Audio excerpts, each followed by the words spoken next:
और जब कृष्ण गर्भ में आते हैं तो कृष्ण के पैदा होने पे देवकी को होश चेत ही नहीं रहता, अचेत ही रहती है कि यहाँ वसुदेव जी कृष्ण को लेके गोकुल में आ जाते हैं और वहाँ से जो नंद की कन्या हुई थी उस कन्या को उठा के लेके चले जाते हैं।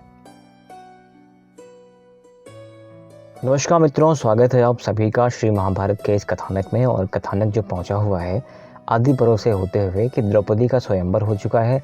द्रौपदी के स्वयंवर के बाद यहाँ कौरवगण एक षड्यंत्र क्रिएट करना चाह रहे हैं कि इनको मार दिया जाए, क्योंकि ये वापस आएंगे, राज्य लेंगे और एक म्यान में दो तलवार नहीं रह सकती, चलता ही रहेगा। इसलिए अभी ही इस खेल को ख़त्म कर दिया जाए। बड़े बुजुर्ग जो आचार्य द्रोण हैं, पितामह भीष्म हैं, इन्होंने कहा कि नहीं, उचित नहीं है, ये तो पाप है, ऐसा नहीं कर सकते, इसलिए उनको बुलाओ, राज्य का बंटवारा कर दिया जाएगा। तो इसके बाद का कथानक हम आज शुरू करने वाले हैं कि विदुर जी उनको लेकर के आते हैं, राज्य का बंटवारा होता है, 2 राज्य बनते हैं। अब इसके बाद जाना पड़ता है अर्जुन को वनवास में उनके 3 विवाह होते हैं, सुभद्रा से विवाह भी होता है, अभिमन्यु का जन्म होता है और उसके बाद खांडव वन में आग लगाई जाती है, इनको गांडीव धनुष मिलता है। तो आज के कथानक के जो मेन इवेंट्स बता दूं आपको, एक तो ये है कि सुभद्रा अर्जुन का विवाह जो बहुत बड़ी कंट्रोवर्सी होती है, कैसे हो गया, एक ये है। दूसरा, इनको अस्त्र मिलना, गांडीव मिलना और इंद्र से इनका युद्ध होना, कृष्ण का और अर्जुन का। और तीसरा जो है वो अभिमन्यु का जन्म है। तो मेरे ख्याल ये मेन इवेंट्स हैं आज के जो हम कवर करने वाले हैं इसी वीडियो में। तो कथानक शुरू करते हैं कि विदुर जी उनको लेकर के आते हैं, सम्मान से लेके आते हैं। वहाँ पहुँचते हैं तो एक जो फॉर्मेलिटी होती है कूटनीति राजनीति वाली, वो करते हैं कि आचार्य द्रोण ने आपको बहुत प्रेम भेजा है, आप उनके मित्र हैं, पितामह भीष्म ने बहुत प्रेम भेजा है, हमारे महाराज ने बहुत प्रेम भेजा है। पांडु महाराज के ना होने के कारण इनके जो पिता हैं ये हमारे महाराज धृतराष्ट्र ही हैं, तो आप अपना समधी समझकर यथोचित सम्मान के साथ इनको विदा करिए। तो विदा किया जाता है इनको। कहते हैं कि हम कह तो नहीं सकते कि यहाँ से जाओ, लेकिन अगर पांडवों का मन हो ससुराल में ना रहने का तो ये स्वेच्छा से जाएं। कृष्ण भी वहीं रहते हैं। अनेक संपत्ति, अनेक संपदा, सुख वैभव की चीज़ें देने के बाद कृष्ण बलराम भी इनके साथ चले आते हैं। अब आप समझिए कि जहाँ कृष्ण आ रहे हैं वहाँ कोई ना कोई कारण होगा, बिना कारण के वो नहीं आए हैं। पूरे महाभारत के इवेंट्स को अगर देख लिया जाए, उनका जन्म अगर वहाँ हुआ गोकुल में, तो वहाँ क्यों गए थे आपको पता है, कितने राक्षसों का वध किया था। वापस आए हैं तो किस कारण से गए, यहाँ आए हैं स्वयंवर हुआ है, स्वयंवर के बाद अब वहाँ जा रहे हैं तो महाभारत शुरू होने वाली है। अब बांट दिया जाता है। बांटने के बाद यहाँ भी थोड़ा बहुत डायलॉग्स होते हैं, लेकिन बांटने के बाद अलग अलग राज्य बन जाते हैं। राज्य बनने के बाद एक विश्वकर्मा आके उस नगरी को डिज़ाइन करते हैं। बहुत कमाल की आर्कियोलॉजी, आर्किटेक्ट आके उस पर बहुत सुंदर नगर निर्माण कर देते हैं और ये लोग चैन से वहाँ रहने लग जाते हैं। एक दिन एक ब्राह्मण के कुछ संपत्ति या गाय चोरी हो रही थी और एक नियम था 5 पांडवों में और द्रौपदी में कि अगर एक पांडव किसी भी समय द्रौपदी के साथ एकांत में है, किसी और पांडव ने उसको देख लिया तो उसको 12 साल निर्वासन झेलना पड़ेगा यहाँ से। तो ब्राह्मण की जो गाय चोरी हो रही होती है, चिल्ला पड़ता है कि पांडव बचाओ बचाओ बचाओ। अर्जुन भाग के आते हैं शस्त्र लेने और उस समय पर युधिष्ठिर और द्रौपदी एकांत में शस्त्रागार में ही थे। तो उन्होंने देख लिया तो इनको दंड मिल गया कि भाई 12 साल। उन्होंने कहा कि मुझे जाना है। उन्होंने कहा मत जाओ, तुम क्यों जाओगे, तुम तो छोटे हो मुझसे, अगर तुमने देख भी लिया है तब भी तुमको पाप नहीं चढ़ेगा। अर्जुन ने कहा नहीं नहीं, ये गलत है, अगर धर्म है तो है, अपने हिसाब से हम धर्म बदल नहीं सकते, मोल्ड नहीं कर सकते। अगर बदलेंगे, मोल्ड करेंगे, धर्म खत्म हो जाएगा। इसलिए अगर दंड मुझे मिलना है तो मिलना है, अगर नियम बनाया गया है, मैंने तोड़ा है तो मैं जाऊँगा। अब ये 12 वर्ष के लिए निकल पड़ते हैं। तो आप देखेंगे कि वहाँ उलूपी से इनका विवाह होता है और घूमते घामते पहुँच जाते हैं द्वारका नगरी में। सबसे कंट्रोवर्शियल इवेंट जो कई लोगों ने कमेंट्स में भी पूछा हुआ है कि आप कृपया बताइए, मैं उस इवेंट को यहाँ पर कहने जा रहा हूँ। अगेन, मैं अपना मत नहीं दूंगा, लेकिन मैं आपसे कुछ प्रश्न जरूर पूछूंगा। अगर आपके पास उनका उत्तर हो तो कमेंट्स में आपका स्वागत है। वो प्रश्न क्या है? एक है ना, कंट्रोवर्सी ये है कि सुभद्रा जो थी वो कृष्ण की बहन थी। तो कृष्ण की जो बहन थी वो अपने बुआ के बेटे से शादी कैसे कर सकती है, यही मेन कंट्रोवर्सी है। ठीक है, इसको हम समझते हैं थोड़ा सा। देवकी के कितने पुत्र हुए थे आपको पता है, सब जेल में हुए थे, आपको ये भी पता है। जेल में होने के कारण बारी बारी से सब पुत्रों का उसने वध कर दिया था, पता है आपको। बलराम जी गर्भ में आते हैं, संकर्षण विधि के द्वारा वो पुत्र उनका रोहिणी के यहाँ उत्पन्न हो जाता है। और जब कृष्ण गर्भ में आते हैं तो कृष्ण के पैदा होने पे देवकी को होश चेत ही नहीं रहता, अचेत ही रहती है कि यहाँ वसुदेव जी कृष्ण को लेके गोकुल में आ जाते हैं और वहाँ से जो नंद की कन्या हुई थी उस कन्या को उठा के लेके चले जाते हैं। तो कृष्ण की बहन कहाँ हुई, आप ये समझिए। अभी कृष्ण की बहन है, उन पुत्रों को मार दिया गया, कोई कन्या उत्पन्न ही नहीं हुई, तो बहन कहाँ हुई? पहली बात। अगेन, ये मेरा अपना पॉइंट ऑफ व्यू नहीं है किताबों से पढ़ के बता रहा हूँ मैं आपको।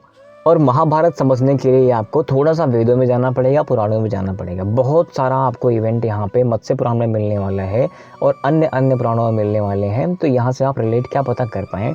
मैंने सब पुराणों को नहीं पढ़ा है, लेकिन मेरे ज्येष्ठ पिताश्री ने बहुत सारी का पुराणों का, वेदों का अध्ययन किया हुआ है, पढ़ते ही रहते हैं वो इस अवस्था में भी। तो मैंने ये चीज़ें उनसे ही सुनी हैं। अगेन ये पुराणों की बातें सुनी है, मैं महाभारत पढ़ के बता रहा हूँ आपको। तो यहाँ आपको बहन होने की संभावना तो ख़त्म हो जानी चाहिए, राइट। दूसरी बात, अब जो कन्यानंद बाबा की हुई थी उसको लेके ये चले जाते हैं। ये कहते हैं कन्या है, कम से कम इसको तो छोड़ दो, ये तुम्हारा क्या कर लेगी। नहीं कन्या को छोड़ूं, क्या कन्याओं ने वध नहीं किया है? कन्या मुझे मेरे से मार नहीं सकती या मेरे मृत्यु का कारण नहीं बन सकती। मैं कन्या को भी नहीं छोड़ूंगा। कन्या को लेके जाता हूँ, उठा के पटकता है, कन्या ऊपर जाती है, माया ही रहती है बेसिकली, और एक घोषणा कर देती है कि तुझे मारने वाला पैदा हो चुका है। अब आप देखें, कृष्ण नारायण अवतार होने के बाद भी अपना शरीर छोड़ के जाते हैं, क्योंकि मानव रूप का जो शरीर है, अगर आपके भाई 4 भुज लेके पैदा हो रहे हो तो अलग बात है। अगर आपका शरीर मानव का है तो उस शरीर को यहाँ छोड़ के अपने लोग जाते हैं, यही नियम है। जब कृष्ण भगवान ने अपना शरीर छोड़ा था तो क्या आपको लगता है कि जो गर्भ से उत्पन्न हुई है नंद बाबा के यहाँ बिना शरीर छोड़े चली जाएगी? नहीं जाएगी। वो कन्या जिसका नाम भद्रा था, नंद बाबा के यहाँ जो पैदा हुई, उसका नाम जो भद्रा था, वो भद्रा माया से वहाँ विलुप्त हो जाती है, लेकिन रहती है इनके यहाँ ही, इनकी पुत्री बनके, जिसको बाद में लोग सुभद्रा कहते हैं। ये अलग अलग पुराणों में इसका वर्णन भी है। शायद कुछ न कुछ अंश भागवत में भी हो सकता है, मत्स्य पुराण में भी हो सकता है, या किसी अन्य प्रकाशन की महाभारत में भी हो सकता है, जो इतनी उपलब्ध नहीं है।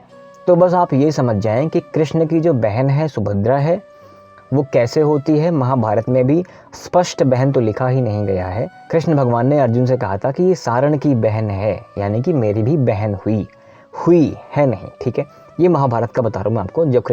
जब अर्जुन पहुंच जाते हैं, उसको देख के मोहित हो जाते हैं, तो भगवान कहते हैं कि तुम उससे मोहित हो रहे हो, वो सारण की बहन है तो मेरी भी बहन हुई। दूसरी बात, कुंती जो थी, एक स्त्री का जब विवाह होता है, आपको पता है, एक स्त्री का जब विवाह होता है तो जहाँ वो जाती है उसका जो गोत्र होता है, शादियों में गोत्र बहुत ज़्यादा देखा जाता है, पहले से देखा जाता था, ये वैदिक काल की परंपरा है।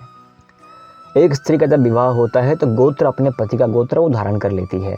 ऐसे ही अगर कोई दत्तक पुत्री है, किसी ने गोद ले लिया उसको, यानी कि अगर वसुदेव की बहन कुंती हैं और वसुदेव के साथ रह रही हैं, तो वसुदेव का गोत्र कुंती का होगा। लेकिन अगर महाराज कुंती भोज ने कुंती को गोद ले लिया बचपन में ही, तो कुंती का जो गोत्र हो गया वो कुंती भोज का हो जाता है, यानी कि जो कुंती का गोत्र था और जो कृष्ण का गोत्र था वो अलग हो जाता है। इस तरह से भी तो यहाँ पर जो प्रकरण है सुभद्रा अर्जुन का, मुझे लगता है क्लियर हो गया है कि कृष्ण की अगर बहन थी तो कैसी थी, ठीक है। तो आप सबको पता है कि सुभद्रा और अर्जुन का विवाह जो हुआ था वो भाग करके हुआ था। भागने के बाद वापस आते हैं तो द्वारका में विवाह वगैरह होता है, संपन्न होता है। फिर ये लोग गाजे बाजे के साथ आते हैं यहाँ पर इंद्रप्रस्थ में और वहाँ निवास करना शुरू कर देते हैं। अब यहीं पर अभिमन्यु का जन्म होता है। अभिमन्यु के जन्म के बाद ये लोग एक दिन क्या होता है, भ्रमण करने जा रहे होते हैं यमुना के तट पर। तो यमुना के तट पर अग्निदेव प्रकट होते हैं, कहते हैं मुझे भूख लगी है। ब्राह्मण वर्ण में आते हैं, कहते हैं मैं अग्नि हूँ, मुझे बहुत भूख लगी है, कृपया मेरी क्षुधा शांत करो। कृष्ण और अर्जुन दोनों साथ ही रहते हैं, तो कहते हैं कैसे करना है। उन्होंने कहा इस खांडव वन को जला दो। खांडव वन को जलाने का प्रयास करने के लिए वो उनको विश्वकर्मा से बनाया गांडीव धनुष और 2 अक्षय वो देते हैं तर्कस, जिसमें से बाण खत्म ही ना हो। तो अनेक अस्त्रों के साथ रथ भी मिलता है, देवलोक से आई चीज़ें इनको प्राप्त हो जाती हैं। अब अर्जुन की शक्ति का थाह नहीं रहता है। अब ये खांडव वन को जलाने लगते हैं। खांडव वन की आग इतनी प्रचंड होती है कि वहाँ से इंद्र आ जाते हैं कि इसको शांत किया जाए। तो इंद्र में, अर्जुन में, कृष्ण में, राक्षसों में, सभी देवों में एक बार युद्ध होता है और युद्ध का निष्कर्ष ये होता है कि अर्जुन और कृष्ण को तुम एक साथ परास्त नहीं कर सकते, क्योंकि तुम्हें पता है कि वो नर नारायण का अवतार है, इसलिए विराम कर दिया जाए। तो इंद्र ने अर्जुन से कहा कि मैं तुम्हारी युद्ध कला से अति प्रसन्न हुआ हूँ, वरदान मांगो, अस्त्र मुझे दे दो, लाओ। तो इंद्र ने कहा कि जब उचित समय आएगा पुत्र, तब वो सब कुछ तुमको मिलेगा। और वो सीक्वेंस कुछ ऐसा होगा कि जब भगवान शंकर तुमसे प्रसन्न होंगे उसके बाद ही मैं तुमको अस्त्र दे पाऊंगा। तो उचित समय कब आता है आप सबको पता है। उचित समय आने का टाइम वही महाभारत से पहले होता है, जब इन लोगों को द्यूत क्रीड़ा से वनवास होता है। तो वही अर्जुन तपस्या करते हैं, भगवान शंकर इनको पाशुपात अस्त्र देते हैं और इंद्र इनको सारा ज्ञान और अस्त्र सब कुछ दे देते हैं। तो ये आदि पर्व की कहानी है मित्रों। संभवतः आदि पर्व समाप्त हो चुका है। ये संक्षेप में था मित्रों। मैंने किसी इवेंट को बहुत ड्रैग नहीं किया है, बट हाँ मैंने कुछ विशेष छोड़ा भी नहीं है। मैंने कंक्लूजन आपको बता दिया है कि ये मेन इवेंट्स कैसे कैसे हुए थे। तो आज का कथानक बस इतना ही मित्रों। आपके सपोर्ट के लिए बहुत बहुत धन्यवाद। और एक छोटी सी जानकारी मुझे आपको देनी थी। मैं कविताएं खुद भी लिखता हूं। मैंने कई सारी कविताएं लिखी हैं, ऑल्दो मैंने पोस्ट नहीं करी हैं शायद। एक कविता मैंने रावण पे और कलयुग पे लिखी है। मैं चाहता हूं कि बस 2-3 पंक्तियां आप मेरी सुन लीजिए। अगर अच्छा लगे तो मैं पूरी कविता भी किसी दिन पढ़ दूंगा। और कविता कुछ ऐसी है कि किस मनुष्य में साहस है इतना, रक्त उमड़ता किस में है। मैं विश्व विजेता रावण हूँ, कलयुग तो मेरा वंशज है। दुराचार उत्कर्ष पे होगा, दुराचार उत्कर्ष पे होगा, ये समाज अब जर्जर है। मैं विश्व विजेता रावण हूँ, कलयुग ही मेरा वंशज है। ये कथानक कुछ ऐसा है, कलयुग के बारे में रावण कह रहा है कि त्रेता अलग बात थी, लेकिन अब जो है ना, मुझे उखाड़ने की क्षमता किसी में है नहीं। आपके सपोर्ट के लिए बहुत बहुत धन्यवाद मित्रों। नमस्कार, जय हिंद।